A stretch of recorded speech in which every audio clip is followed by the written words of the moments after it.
In this tutorial, I am going to show you how to select multiple rows in Smartsheet so you can quickly manage, move, copy or edit large amounts of data.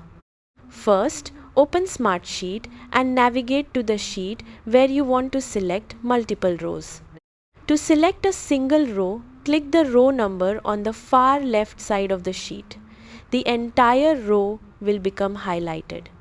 If you want to select multiple consecutive rows, click the first row number, then hold down the Shift key on your keyboard and click the last row number in the range.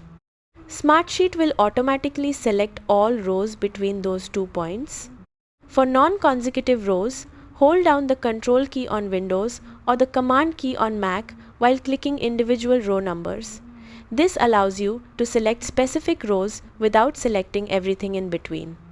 Once your rows are selected, you can perform actions such as moving, copying, deleting, or updating them all at once. Using these shortcuts can save a lot of time when working with large project plans, task lists, or reports.